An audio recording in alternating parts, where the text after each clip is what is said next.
So let's talk about now, how do you get that message out there? What are the ways? So I like to do this. I'll make a video, a short video, maybe 5 minutes, or it could be 15 minutes, or it could be a keynote, right? It could be a half-hour long keynote session, 45-minute keynote session. And the first thing you do is you download that and you pull the audio off of it. You can use any kind of tool to do that. I use Camtasia. You can use different video editing tools to pull the audio out. So you want to save the audio files separately. Then you want to send it to a company called Temi, TEMI.com, I believe. I'll have a link for you in the packet. And that is a service that transcribes the audio for you. And it does it really fast, super fast, and for 10 cents a minute. That is ridiculous. I used to pay $1 a minute, actually by the same company. This is now, they've automated it. This is a voice recognition, language recognition program. So you send it to Temi, boom, they transcribe it. And then, so we've gone from your vlog here to pull the audio here to transcribe it here. You pull the audio too and send the audio, and you go to something like Raw Shorts or Powtoons, and you create an explainer video. You've seen those explainer videos, they're a little cartoon thing. So, but you just take your video and you turn it into a Powtoon. So now you can post the video and you can post the Powtoon. You can also take it and post the audio directly to a podcast. So now you've got a video that you're doing as a Powtoon that you're posting on YouTube. You're posting the actual video from your presentation to YouTube, and you're posting the explainer video on YouTube and on LinkedIn and on Facebook and probably on Twitter as well. You might put it on Instagram and Pinterest. I don't know. It's up to you. So look at all that content that you've already created just by pulling the audio off. Now, so you've had this transcribed. What do you do next? The next thing you do is you go through and highlight, or maybe you have an assistant go through and highlight great quotes. What are the key phrases and super insights that came out during that talk? There's always going to be something, a couple of key phrases that sound great, or people are, oh yeah, I like that phrase. And sometimes it's easier to have someone else do this than do it yourself. Now you pull out those quotes. Maybe you have 5, maybe you have 15 or 30. You take those quotes now and you go to something called Canva, canva.com. Go to Canva, and there you can create memes, right? So they have all these free pictures that you can pull from, and they have pre-formatted meme formats. So you just pull the formatted template out. Maybe you change the picture out and make it tweaked a little bit. You maybe change the fonts if you want to. Don't go through too much effort though. And you take that quote and you post it on one. Boom. Make another one, post it on another one. Take all your quotes and make separate meme pictures for that. So now you've done that on Canva. Now you post those to Twitter, to Facebook, to LinkedIn, and to Instagram, and to Pinterest. So now you've got all these images, and they're coming out, and you can post those separately. So you get 1, 2, 3, 4, possibly 5 different places, where you use that image. So then you take it and either yourself through something called Venngage, or you can do this on Canva as well. You create an infographic about it, right? If you're on Canva, you just type in infographic. It'll bring up a bunch of templates for you, and so you can take your quotes and the ideas from your transcript and create an infographic. So now you've got this cool infographic. You can also go to Fiverr.com and have someone on Fiverr do an infographic for you too. I've had tons of infographics made this way. The creative process, I'm very creative. I'm an artist as well as a consultant, and I can really get lost in it, and that's not a good use of my time for this. I love to paint and do those kinds of things. That's a great use of my time because that's freeing for me. But this, I want somebody else to make the infographic. I don't need it. Or maybe I'll come up with the idea for the infographic, but let somebody else make it pretty, because that's not my gift.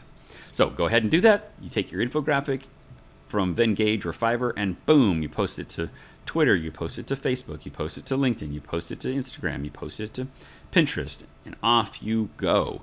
So now you've got these memes, you've got an infographic, maybe two, I don't know, depends on what you talked about. The next thing, you take those same quotes. Actually, what I do is I take the whole transcription and I dump it into a website called Lumen 5.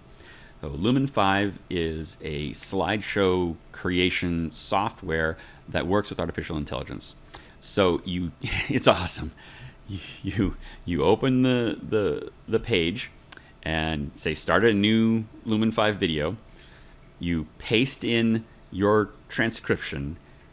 The system goes through, highlights sentences and phrases that it thinks are important, so they might not have the same ones that you'd had, but you've already pulled out your quotes, so you know what ones you already like.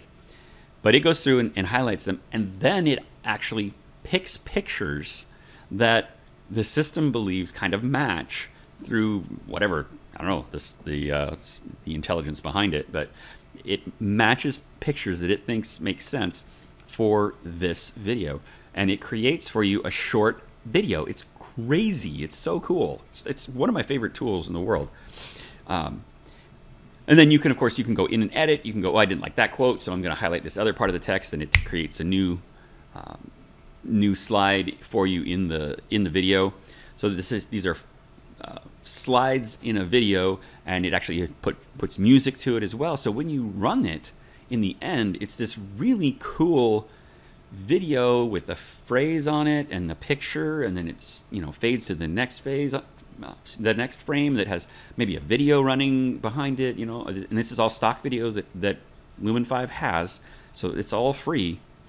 And you just you can buy an upgrade obviously and get greater variety, blah blah blah, but the free one's pretty good. So then you just keep going and go through it and create the message. So it'll make a video that's 6 or 7 minutes long, somewhere between 4 and 6 minutes long probably, from your vlog, from the video that you took.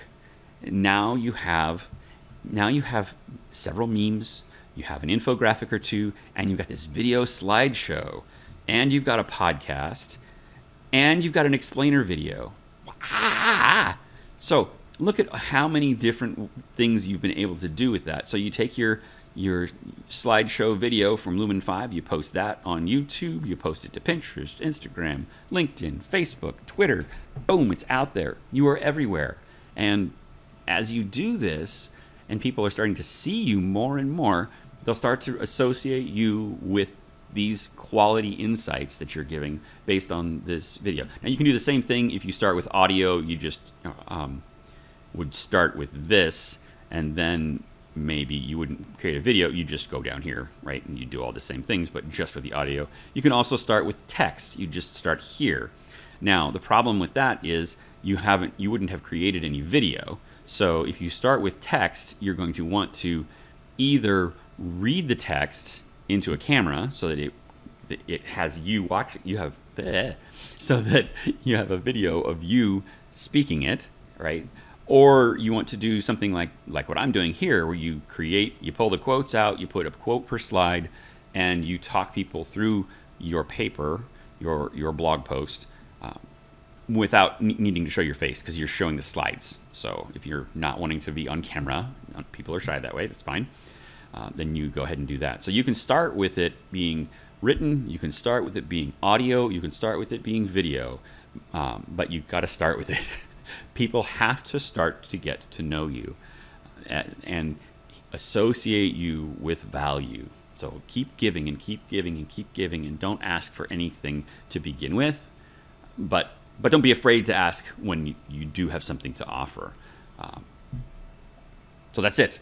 You want to be, that's the omnipresence method, where you get yourself out there and you get the message around to the world, figure out what kind of response you want, figure out what you're going to say in order to elicit that response, and then figure out where your prospects are. And maybe you don't need to use all of these social media channels, but maybe you do. Maybe all your people are on LinkedIn and Instagram.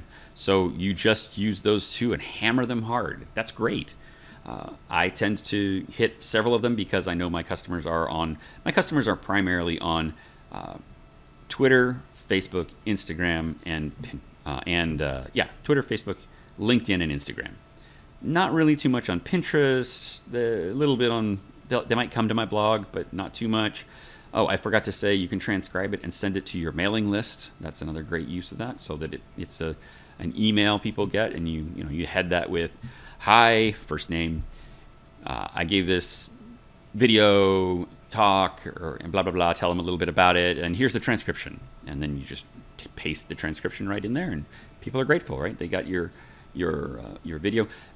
Don't think you're overwhelming people with the same message over and over again. The thing is, one, people ignore so many messages, right? They don't see most of what you say. Two, people like to hear things in different ways. So some people are going to read it and not pay any attention to all the videos that you made, or some people are going to watch the videos and not pay attention to any of the memes or the blog posts that you made, or somebody's just going to get all the memes and not pay attention to the other stuff. So it don't feel like you're overwhelming them. It's okay. They will respond, and you're not going to offend anybody. It just generally doesn't work that way. Now, you may, and let's maybe talk about haters for a second. There's a guy named Grant Cardone that says you got to get you some haters. He's got a real kind of, I don't know, twang to his voice, but the reason is if you don't have any haters, here's the problem with that. You're probably not standing strongly for anything either. And so you haven't offended anyone because you've been so milquetoast. So don't be. I have people who don't like what I have to say, and that's okay. I'm actually glad, because it means I'm truly standing for something. And when you want to become repulsive to the people who are opposed to your message, but that makes you all the more attractive to the people who are attracted to your message. So it's okay to have people hate you and slam you. I hate you. Yeah, I guess I have people that hate me that don't like your message, and that's okay. It's really okay. So it's actually a sign that you're doing something right. If you don't have anyone that has slammed you or said, no, you're completely wrong because I believe this, then your message probably is too middle of the road, and you're not actually going to end up getting buyers because you're not standing firmly for something that is unique.